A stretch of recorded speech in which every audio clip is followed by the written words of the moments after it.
Have you ever had a feeling that something was wrong, but you couldn't figure out what it was? I've had this feeling for the last 160 miles, and it pisses me off. It's hard for me to call myself paranoid, but if I get caught up in one thought, it will be difficult for me to let it go until I get to the truth. It's both good and very bad. My name is John Moretti, a 30-year-old married man residing in Plano, a suburb of North Dallas. Currently, I'm on the road nearing Oklahoma City after about 3 hours of driving. This trip is an annual tradition for me and my college buddies, where we head to Arkansas for a fishing expedition. Each year, I eagerly anticipate this journey with my fraternity brothers from Oklahoma University, Go Sooners. While my wife joined us for the first 2 years of our marriage, she opted out last year. Presently, I'm accompanied by Antonio Perez in the van, but we'll pick up 2 more friends in Oklahoma City. As I mentally review our packing list, everything seems in order. Everything seemed to be in order. I proceeded to check my house. Had I remembered to lock the door? Was the stove left on by mistake? Did I leave the toilet seat up? Nothing seemed amiss. Despite going through this mental checklist numerous times since bidding Ellen farewell at noon and leaving the house, I couldn't shake the feeling that something wasn't right. Turning my attention to work matters, I confirmed that I had completed the vacation request form, provided my whereabouts and cell number to my boss for contact purposes, and ensured I had my laptop with me. Contemplating Ellen, my wife, everything appeared normal, mirroring previous years when I embarked on similar trips. Despite a lack of recent indications suggesting otherwise, a fleeting thought crossed my mind. Was Ellen being unfaithful? My jealousy surfaced whenever Ellen garnered extra attention in public, but she always dismissed advances and remained by my side as a devoted spouse. It was inconceivable to me that she could stray. I had made my stance clear when I called off our wedding a month before the scheduled date. 4 years prior, Ellen attempted to have one last rendezvous with an ex-boyfriend, Brian Jennings. They went on a final date to bid farewell. I anticipated that she would commit to me once she had accepted my proposal and adorned the engagement ring. Upon learning about the date, I discreetly entered the bar of the restaurant and observed. It pained me to witness her passionately kissing another man while wearing my engagement ring. After the 3rd kiss, I intervened and demanded the return of the ring. Extending my hand, I stated, "It's quite simple, Ellen. You can have your last date with him or any other man, but not with my ring on your finger." Reluctantly, she removed the ring. "But we will still get married. I just need closure." I persisted, still holding out my hand. "If I propose to you again and you say yes, then we will get married. However, I will need to propose again. The engagement is off." "What?" I gazed at her calmly and inquired, "What seems to be the matter?" "I gave you permission to go on your date. A single woman has the freedom to date whoever she chooses. If you prefer to be single rather than engaged, just return the ring and we'll call off the engagement. You'll be single again, and you can bid farewell to him however you like." She simply stared at me, speechless. Taking the ring from her hand, I turned to her ex-boyfriend, Brian, and said, "Brian, please forgive the inconvenience. Enjoy your date." With that, I walked away, resolute and unwavering. To me, wearing a ring symbolized a commitment to fidelity, a declaration that one had chosen to forego other romantic pursuits. As I approached the restaurant's exit, Ellen rushed after me in a panic. "No, John, please don't do this. I want to marry you." Turning back to her, I replied, "Ellen, you're making a scene. Return to your date, and we'll discuss this later. You still have to bid farewell to your past boyfriends, don't you?" She glanced at her former flame, then back at me. "No, I love you and only you. Please take me back. I promise I'm finished with dating other men." For the 2nd time in my life, I knelt down, offering her the ring, and asked Ellen to marry me. The restaurant patrons applauded as she accepted the ring. I had remained steadfast in my principles of honor and fidelity, establishing my expectation of faithfulness in our relationship. Coming back to the present, for the 31st time I found myself empty-handed. I was gnawed by a feeling of awkwardness, as if something was wrong. It was an inner feeling that I couldn't get rid of. As we drove past Norman, I forced myself to focus on the traffic ahead, pushing my concerns to the back of my mind. Antonio and I discussed our plans to rendezvous with the others in Bricktown, Oklahoma City's bustling entertainment district. Our hotel, the Renaissance, nestled in the heart of Bricktown, was our base. Drawing from my 4 years at OU, I navigated the familiar streets effortlessly. 30 minutes later, we were checking into the Renaissance, unpacking in our room.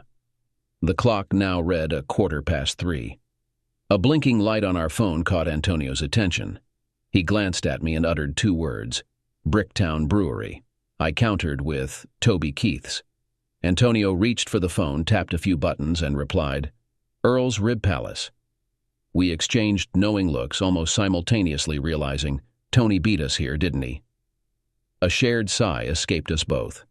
When you hang out with 2 Tonys, one inevitably becomes Tony, and the other, Antonio. I was with Antonio, a year junior to Tony, who had claimed the name Tony first. Antonio, having studied Italian for 3 years in college, embraced his namesake. Tony had a penchant for ribs. Whenever he chose the restaurant, it was invariably a rib joint. Today, being the first to arrive, Tony had the privilege of selecting our meeting spot. Eating ribs was fine with me, but I would have preferred a bar and grill as our meeting spot. It was almost 4 o'clock, and I anticipated the guys would start arriving within the next 2 to 3 hours. Hanging out at the bar while everyone showed up seemed like a good plan. However, Earl's, where we were supposed to meet, was a rib joint, and staying there for 3 hours would become monotonous. Our priority was to find Tony at Earl's, convince him to change the location. Antonio tossed his bag onto the bed. "Do you think we can persuade him to change his mind?" I placed my bags beside my bed. "Probably, but not until after he's done with his ribs. Toby Keith's is just around the corner. How about we team up on this?" Antonio agreed, and we headed to Earl's together. As we walked towards Earl's, it dawned on me. I glanced at the street sign, Johnny Bench Drive, and it clicked. Earl's and Toby Keith's were both on Johnny Bench Drive, which made me think of baseball. Suddenly, I remembered my baseball and realized it had been tampered with. When I reached for my fishing tackle, I noticed my baseball, proudly bearing Nolan Ryan's signature. That was the issue. It wasn't my Nolan Ryan baseball, it was actually my Pete Incaviglia baseball that Nolan Ryan had signed. It was the home run ball hit by Pete during a game at Arlington Stadium in August of 1989. It wasn't thrown by Ryan. I had caught it. In August 1989, at the age of 9, I experienced true bliss, sitting next to my father in the distant stands. There were only 2 of us, my father, Parker Moretti, and I, his little son, standing with a glove at the ready. Despite the scorching August heat, which must have exceeded 100 degrees, I refused to take off my glove, even when sweat was dripping from it. I was convinced that today would be the day when I would catch the ball, just as I believed every time we visited the stadium. Although I often returned home disappointed, I reassured myself that I just hadn't tried hard enough. If only I hadn't looked away during the 4th inning. Maybe this would have been my moment to score a goal. I had to stay clean and unwaveringly focused on the game, knowing that only then would the ball hit my side. I remained rooted in my seat, foregoing food and never shifting my gaze from the batter's box once a player stepped in. With each new batter, I entered into my own mantra. Hit it to me. Hit it to me. Hit it to me. I repeated these words incessantly. Then, in the 8th inning, Pete Incaviglia approached the box, ready to swing for the fences, as he always did. Let me introduce you to Pete Incaviglia. In 1986, he made history as the 15th player in Major League. History to debut without ever playing a single game in the minor leagues. That season, he set records for home runs and strikeouts for his club. I vividly recall seeing Pete launch 2 balls past the outfield bleachers, literally hitting them out of the ballpark. He was a formidable slugger and my personal hero. During this particular at-bat, Pete displayed uncharacteristic patience, taking the lead in the count. It was unlike the Petey I admired, who typically swung aggressively. Unaware of the pitcher's waning strength, I couldn't understand why my hero wasn't taking swings. How could I catch a home run ball if he didn't swing? I wondered. Then, at a 2-0 count, Pete unleashed a powerful hit, narrowly missing fair territory. He allowed another pitch to pass before fouling off several more. With a full count after the 5th foul, the pitcher made a critical error, serving up a hanging slider that Pete hammered right into my waiting glove. My patience mantra and trusty glove had finally paid off, rewarding me with my prized possession. For the remainder of the game, I scrutinized every detail of the ball, committing its every stitch and mark to memory. After the game, my father escorted me to the player's entrance to seek Pete's autograph. With pleading eyes and persistent requests, I persuaded a gatekeeper to ask Pete Incaviglia if he would sign the ball. Perhaps it was my unwavering determination or my pleading expression, but after a brief wait, a trainer took the ball to the locker room to see if Pete would oblige. When the trainer returned, holding a signed ball, I spun it in my hands and burst into tears. "This isn't mine. Where's my ball?" "They took it, Pa. I want my ball." Tears streamed down my cheeks, my chin trembled, and despite the guard urging us to move on, I stood my ground. My father gestured towards the signature, insisting it was genuine, but I remained unconvinced. When the guard insisted once more, my father's patience wore thin, and he pulled me away from the gate. My legs gave way, and I crumpled as my father dragged me along. "It's got grass stains, Pa. Grass stains! This can't be my ball!" My father halted, turned to me, then to the guard. With a sigh, he helped me up and led me back to the gate. "All right, son, make me believe." At just 9 years old, I delivered what I believed to be my best speech. The umpire tossed it to the pitcher, who then threw the ball. Pete hit it, and I caught it. Pete Incaviglia kept the count full, fouling off numerous balls. Each time the umpire replaced the ball. The one Pete hit never touched the ground, Pa. It passed only between the player's hands, never touching the grass. There shouldn't be any grass stains on it. Though I started to ramble, my father recognized the truth in my words and supported me. Addressing the guard, he asserted, "He's correct. That ball was only used once, hit for a home run. The ball my son Johnny wants is the home run ball he caught. It doesn't matter if Pete Incaviglia signed it. I want my son's ball returned." In that moment, and forever after, my father became my hero. He stood by me, a young child, against the objections of grown men. He taught me the importance of standing firm in my beliefs, and that day he believed in me. News spread to the locker room about the kid who noticed the ball switch, and soon 6 balls were presented for me to choose from. Ignoring player signatures, I selected the one with Nolan Ryan's autograph. When asked why, I detailed the differences in stitching and the smudge where the bat had made contact. I even described the remnants of Lena Blackburn's rubbing mud, applied by the umpire before the game.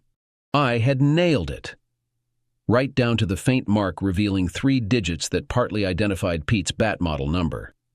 Pete had hit the ball squarely in the sweet spot, making the markings unmistakable. With trembling legs, I held the ball against my chest and let out a cry. I kept my gaze fixed on my ball as I recounted every detail I knew about IT, handling it as if it were a precious gem. I must have rambled on about that ball for 5 minutes straight. When I finally looked up, there were 6 players in casual clothes standing around, all smiling at me, including Pete Incaviglia. One of them turned to Pete and remarked, "You've got to check if the ball matches the bat, Inky." Pa and I were then invited into the locker room, the hallowed sanctuary of baseball, where we headed to Pete's locker. Pete retrieved the bat he had used to hit the ball and took a seat. Sure enough, the bat bore smudges where it had connected with the ball, and those smudges matched perfectly. In the locker, there were several balls, all bearing signatures. Pete recounted what had transpired. After hitting the game-winning home run, he intended to distribute signed balls to fans as he left the stadium. Hastily gathering up about 6 bells, he signed them and placed them in his locker before heading to the shower. While Petey was showering, the trainer arrived and, finding him occupied, swapped out the game-winning ball for one of the signed ones. Apologizing for the confusion, Pete then signed both the ball and the bat. Tears filled my eyes as he handed them over to me, and I felt pure bliss for quite some time. I have no memory of being driven home or put to bed. I must have slept with that bat and ball for a week until my father returned with a ball holder to preserve them. He enjoyed recounting the story to his friends, and after a month he convinced me to stop sleeping with the bat as well. Returning to the present moment, this memory will remain etched in my mind for the entirety of my life, shaping me into the person I am today. It's essential to grasp that it wasn't Nolan Ryan's baseball I acquired. It was Pete Incavilla's home run. That ball, my chosen possession, will forever hold a place of pride with Pete's signature adorning its surface, not Nolan's. I couldn't bear to leave the ball in its current state. It needed someone to acknowledge it and restore its rightful condition. This realization was ingrained in me, not through conscious thought, but subconsciously as I reached for my fishing gear. Despite my unconscious realization, the image remained vivid. My eyes beheld Nolan Ryan's signature, ensuring I could never leave the ball in such a state no matter what. As I strolled along Johnny Bench Drive, a rush of memories overwhelmed me, leaving me in a daze. I trailed behind Antonio but managed to keep pace as we approached Earl's Rib Palace. When Antonio changed course suddenly, I followed suit. It wasn't until the aroma of barbecue penetrated my consciousness that I snapped out of my reverie and hastened my steps. Upon entering, we spotted Tony and George, each with a plate of ribs before them. Diane, George's wife, was also present, accompanied by her younger sister, Ashley. After exchanging greetings, we took our seats. There was some debate with Tony about relocating to Toby Keith's, and he made his stance clear by giving Ashley a 20 to fetch more ribs. The pecking order was established, with Tony having arrived first. Antonio went to grab 2 beers, while I leisurely sipped mine, contemplating what to do about my baseball. However, there seemed to be little I could do. The idea of driving back to Dallas just to fix a baseball on a trophy shelf felt absurd. Moreover, it wouldn't address the pressing question, who was tampering with my belongings? Lost in thought, George interrupted my reverie. "John, are you planning to drown your sorrows tonight?" "What?" "John, you've barely touched your beer and you're already getting gloomy. Snap out of it. Whatever's going on at the office, leave it behind. You're on vacation. Lighten up and enjoy yourself."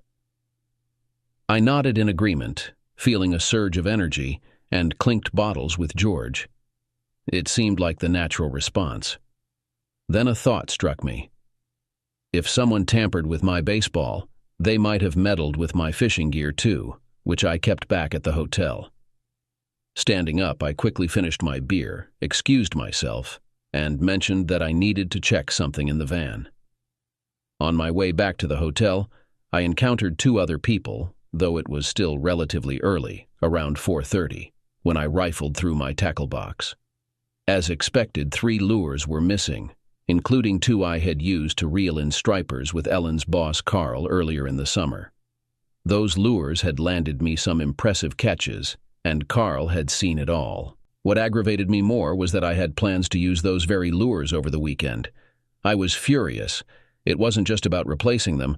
I wanted my lures. They had been instrumental in landing tournament-sized stripers, with Carl as a witness. It took me only 10 seconds to have my keys in the ignition and the engine revving. As I fastened my seatbelt, a moment of doubt crept in. I hesitated, foot on the brake, hand on the shifter. Was I being irrational?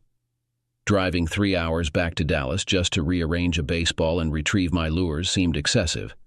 Then driving back another 3 hours to the hotel? If I was lucky, I'd be back by 11. It sounded absurd. Yet, if I pushed it, maybe I could make it back by 10 or 10:30. While on my way back, I remembered something else I needed to grab. Photo albums. I had a few from my college years and reunions. Yeah, I admit it. I'm a bit obsessive. So what? We could flip through them in the evenings. They always sparked good storytelling. I shifted the van into gear and hit the road. Just as I was leaving the parking lot, George called. I informed him that I'd catch some rest at the hotel before meeting up with them later. Then, I glanced at my phone and powered it down. I wasn't sure if Ellen was aware of the tampering with my belongings. Plus, I wanted to figure out when Carl had visited our house. Something felt off, and I aimed to make my trip back to Dallas untraceable. I sped down the highway and arrived back home around 7:30, only to find Ellen's car missing from the driveway. Hastily, I checked my stash and examined my ball. It turned out to be a replica, swapped out. Despite it being more than 20 years since I acquired that ball, I could still recognize the signatures, and the distinctive smudge was absent. Carl. Searching for my fishing lures yielded nothing. They were nowhere to be found, neither beside nor behind the cabinet. It had to be Carl. I could sense his frustration about the fishing trip, and now he had taken my lures. Entering the master bedroom to change clothes, I spotted a Victoria's Secret bag on the bed, containing only receipts. "Oh, Ellen, what on earth are you up to?" But I had a strong suspicion of who she was with. "Carl, Carl, Carl!" My anger surged. I returned to my van and retrieved my camouflage pants and shirt. I've always questioned the logic of fishing in camouflage. Will the fish really be deceived? Nevertheless, it was a tradition within the fraternity, so I went along with it. After changing, I grabbed the fake ball and made my way to Carl's. Parking the van discreetly, I strolled down the alley behind Carl's house and slipped into the backyard. I didn't have a concrete plan yet, but I had a camera and knew where Carl kept his spare house key under a rock. Having visited Carl's place a few times before, I was familiar with the layout. Even if they had opted for a hotel room, there might still be a chance to retrieve my belongings if I spoke to his wife, Melissa. As I passed by the master bedroom window, I heard Ellen moaning. I recognized her moans and feared she might have ended our marriage with infidelity. I had been very clear about my stance on cheating a month before we got married. Sighing, I was relieved that we hadn't started a family yet, and were still focusing on building our finances. Renting our house, we were still working toward a significant down payment, so Ellen could eventually become a stay-at-home mother. With only 4 years of marriage under our belt, dividing everything wouldn't be too complicated. I was still furious, itching to confront Carl, but I was wary of getting arrested. Peeking through the window, I attempted to see what was happening inside, but the drawn blinds obstructed any view. Unable to capture evidence with my camera, I felt stuck, yet determined to retrieve my belongings. Carl frequently hosted extravagant parties, boasting about his den's centerpiece, a custom-built bar adorned with glass elements and vibrant neon lights showcasing his liquor collection. Considering the possibility that he might have stashed my belongings inside or behind the bar, I resolved to sneak into his house to investigate. Despite the ongoing commotion between Ellen and Carl, I stealthily slid open the door and slipped inside. Pausing to listen, I detected no change in the sounds emanating from the bedroom. Quietly closing the sliding door behind me, I approached the bar.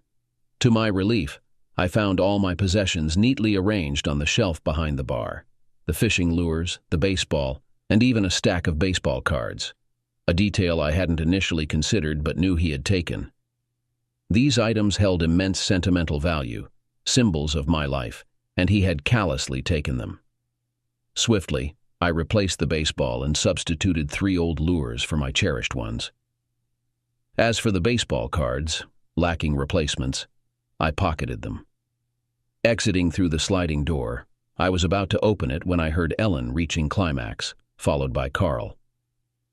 I waited, mindful of Ellen's tendency to be loud. With the possibility of a neighbor overhearing, I remained patient, ears tuned in. After about 30 seconds, the sounds from the bedroom subsided, prompting me to cautiously open the door and step out. As I was about to close it, I caught Ellen's startled yelp. "Stop that! What do you think you're doing?" "Just relax, I'm only going to try something different." "No, you're not. I haven't even let John do that." "Relax, I'll be gentle, and it'll give you clarity about what you want with John." "I don't want that." "Listen, if you try it with John, he'll want to do it again. But with me, it'll be our secret, and John will be none the wiser." "Are you sure about this?" "Absolutely. Just trust me, and let me guide you. Remember those positions I showed you that John liked?" A moment of silence followed. "Will you be gentle?" she asked. "Yes, just try to relax," he assured. "Wait, what is it?" "It's Vaseline. It helps to keep the lubricant longer." But you can't use condoms with this. That's right, and you won't get pregnant. But what if I do get pregnant? But Ellen, we already agreed that you would get pregnant from me, didn't we? I lowered my head, admitting defeat. Was that all it took? What influence did he have on her? Despite my repeated requests to try something new, this dude managed to persuade her in less than 30 seconds. And to top it all off, they were plotting for Ellen to have a child with him. All hope of reconciliation vanished from my mind. Our marriage is over. I quietly closed the door and slipped away. As I was hiding the key under a stone, a movement in the study caught my attention. I ducked behind a bush, dressed in a camouflage uniform, and watched. Carl appeared in a bathrobe, heading for the bar. The flick of a switch and neon lights illuminated the glass case, casting reflections on the liquor bottles. He selected a decanter of fancy fasted glass and poured 2 drinks. After quickly draining one, he refilled his glass and toasted towards a shelf decorated with baseball memorabilia, baits, and cards. Although there were no cards now. Carl seemed puzzled. Before I go on with what happened, it's important to note that I've always believed in karma. Maybe it's the notion that good wins in the end, or maybe it's related to the moment I caught Pete Incavilla's baseball. Karma for me meant that if I were worthy, fate would be kind to me. That night, I witnessed how karma struck Carl. Carl, in a fit of anger, forcefully slammed the elegant crystal decanter onto the glass bar counter, shattering both the top and the decanter itself. The impact sent the decanter crashing into the liquor bottles on the upper shelf, causing them to break along with the shelf. Subsequently, the shelves below collapsed like dominoes, causing further damage by breaking more bottles and spilling their contents onto the neon lights positioned at the base of the bar. As the broken glass ruptured the neon lights, Carl found himself engulfed in a sudden fireball. I later found out that Carl had applied a significant amount of Vaseline to his instrument. It became obvious that the use of petroleum-based lubricants on a male instrument is not recommended in the event of a ball lightning. I found that the ignition temperature of Vaseline is 365 degrees Fahrenheit. I witnessed Carl dancing frantically as flames engulfed his instrument.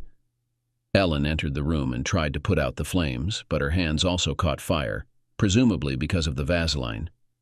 Fortunately, they managed to wrap themselves in a blanket to put out the flames, although part of the room continued to burn, filling the house with smoke. Feeling the urgency, I decided to leave when Ellen reached for the phone.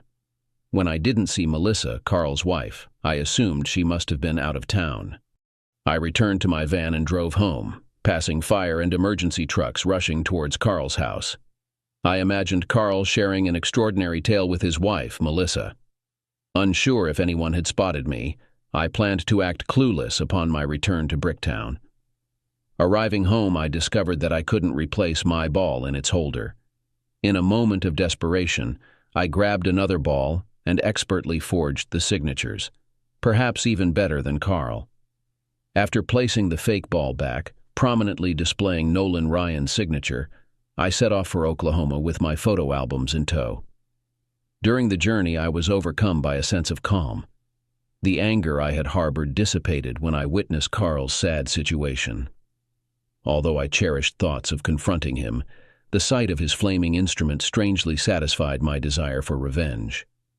Returning to Dallas, I realized that what I witnessed was more enjoyable than any revenge I could have carried out. It seemed unlikely that Carl would interfere in marriages anytime soon. I continued to smile and laugh, fully aware that both of them had gotten themselves into trouble. I was itching to let them know that I had caught them in the act. As I stumbled upon my friends in Bricktown close to midnight, I was welcomed warmly, asked about my rest, and handed a beer. It felt as if I hadn't been away at all. It seemed like my friends believed it and would be able to maintain that I hadn't made the journey to Dallas and back. The following day, I powered up my mobile phone with a sense of uncertainty. I received a message from Ellen informing me about Carl's accident and his hospitalization, along with a request to call her on her cell phone. While I was relieved that there were no fatalities, I had no desire to converse with someone I considered unfaithful, so I promptly turned off my phone. There was just the one call and no indication whatsoever of her wrongdoing. It seemed she was attempting to conceal her infidelity. Determined to uncover the truth, I contacted the credit card companies and my cell phone provider, requesting records dating back 4 years. Although it required a fee to have them emailed to me, I was resolved to meticulously review our financial records and phone bills to ascertain the extent of her betrayal.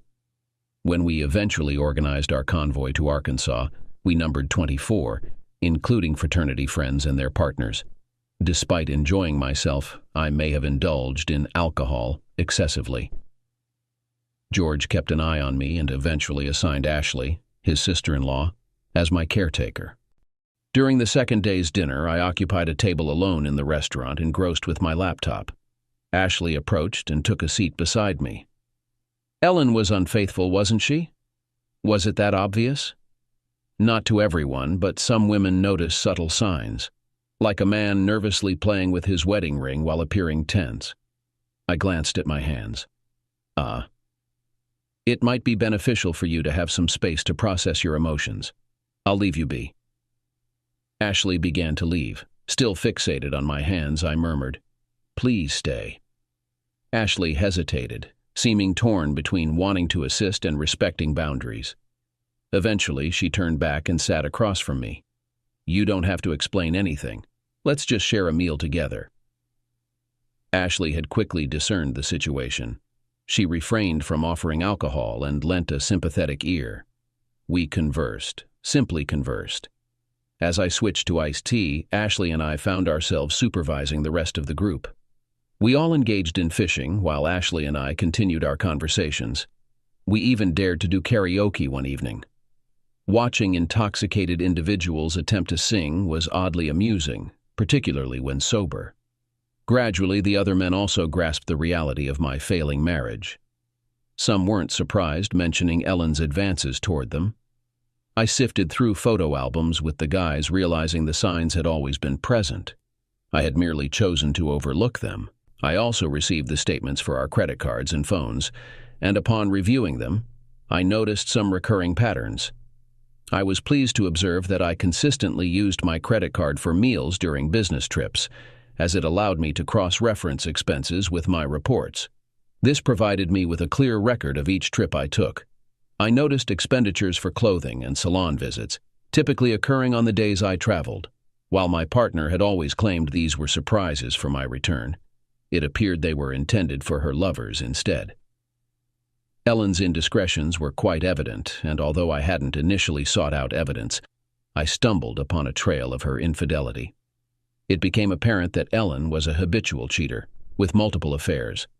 By the fourth evening, I had pieced together a comprehensive understanding of the situation, including profiles of Ellen's paramours and the 3 men she had flirted with. Ashley arrived and took a seat. "What's the matter now?" "Ash, you know that part about in sickness and in health?" "Yeah." I pivoted the laptop so we could both see it, pointing to the 5 photos at the top of the screen. "These are her conquests." Then I gestured to the 3 photos below. "And these are the 3 guys she flirted with on previous outings. Notice anything similar about them?" Ashley nodded. "They all look alike." I pointed to the photo in the bottom corner. "Just like her father, don't you think?" Ashley gasped. "You don't think?" I shook my head. "I can't be certain. Her father died 3 years ago in a car accident. But it seems she's drawn to a specific type for intimacy, perhaps beyond her control. That's why I'm questioning our commitment, thinking about in sickness and in health." Ashley met my gaze. "You can't trust her anymore, can you?" "Ash, she betrayed me by returning to Brian Jennings, despite my clear stance that it would end our engagement. The only change was she concealed the affair better.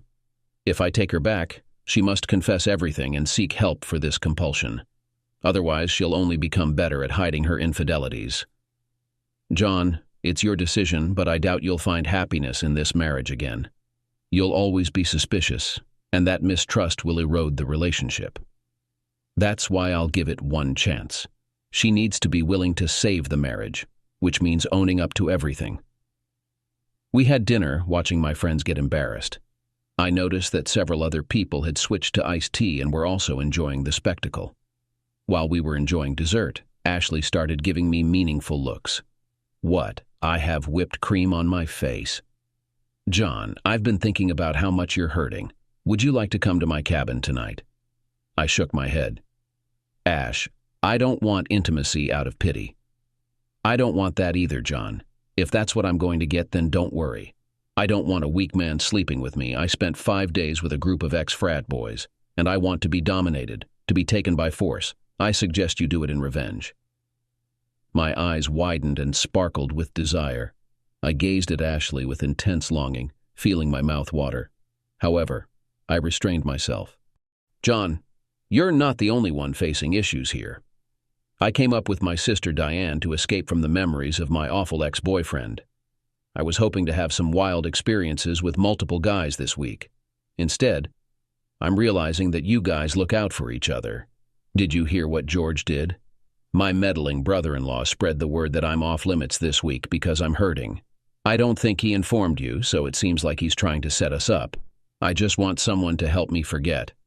I was hoping to have several of you indulge me this week, but it turns out you all have some damn loyalty code. John, I really need this, and I think you do too. Ash, as tempting as your offer is, I have to decline? Ashley grimaced. Damn. Looks like I'll need another set of batteries then. On the 5th day of our stay, I received a message from the resort where we were renting cabins. It was from Melissa, Carl's wife. She had managed to locate me through my workplace and expressed a desire to speak. I bought a calling card and headed to a payphone. Melissa then disclosed everything to me. She was divorcing Carl. Ellen had sustained burns on her hands and had received treatment for smoke inhalation, but was otherwise all right. Carl had burns on his hands and genitals but was expected to recover. Melissa was uncertain about the extent of sensation he would have once the burns healed, but he would survive. She had extracted a confession from both of them, claiming it was a one-time occurrence. Melissa requested access to credit card and cell phone records, to which I agreed. We arranged to meet to compare information before I confronted Ellen. As far as I could discern, nobody knew I had returned to Dallas. I intended to exploit this information to catch my wife in the act. In truth, I was privy to more details about Ellen's affairs than I wished anyone to know at that moment. I informed everyone that my wife had an accident, necessitating an early end to our vacation. Antonio accompanied me back home, while the others made their own travel arrangements. Upon my return to Dallas, I booked a hotel for the remaining days of my absence. I contacted Melissa to compare expenses, questioning the validity of our spouse's explanations. Despite overhearing unsettling information upon my arrival, I chose not to disclose it to Melissa, opting to keep quiet about the affair's duration. Having already pieced together the situation, I knew what evidence Melissa needed to see. Upon scrutiny, we discovered charges on Ellen's credit card preceding those on Carl's by a day or two, along with an increase in phone calls between them just before the hotel charges. By the week's end, I had a lawyer preparing divorce papers. Upon confronting Ellen upon my return, I pretended nothing was amiss. She admitted to a one-night fling but failed to provide a full confession despite my insistence. I instructed her to move to the guest bedroom and get tested for STDs. Upon inspecting a baseball, I noted Pete Incaviglia's signature had been shifted forward, indicating Ellen's attempt to conceal her actions. Despite her pleas for reconciliation over 3 days, her story remained unchanged, and I remained resolute. Ellen was served with divorce papers at her workplace. Despite her attempts to reach out, I disconnected my phone and vacated the premises upon her return home. She enlisted a lawyer and proposed counseling, which I reluctantly attended as mandated by the court. During the initial counseling session, I heard the familiar tale from her once again. However, I remained skeptical and began to challenge her narrative. Despite this, the counselor took my wife's side, suggesting that I lacked openness and was overly judgmental. I was instructed not to contest any of Ellen's claims but merely to listen, which left me feeling frustrated. The counselor further supported my wife's perspective, accusing me of being unreasonable, and the session concluded with me feeling unfairly criticized. I apologized and requested to express my own feelings in the following session. In the subsequent session, I addressed the issue of betrayal. presenting evidence such as Ellen's cell phone records and our credit card statements spanning the last 2 years. Additionally, Melissa provided credit card bills indicating Carl's motel room rentals, confirming their affair lasting over 18 months. I had several inquiries. Why did Ellen schedule appointments for hair and nails the day before my week-long absence, and not upon my return if it was meant for me? Why did Ellen make purchases at Victoria's Secret before my departure? During my absence, why did Ellen need to refuel her car more frequently than when I was home? What additional errands was she running? I didn't directly confront Ellen with these questions. Instead, I utilized these facts to establish the basis for my sense of betrayal by Ellen. When Ellen began disputing my conclusions, the counselor mirrored her previous actions with me. She encouraged me to freely express myself, which meant Ellen needed to be receptive to hearing about my feelings of betrayal. Ellen altered her narrative, but this time the counselor sided with me. By the end of the session, the counselor was dissecting the inconsistencies in Ellen's revised story. During the third session, Ellen offered a new confession, asserting she had told the complete truth. Subsequently, I requested to bring Brian Jennings to the office for the fourth session, which visibly unsettled Ellen.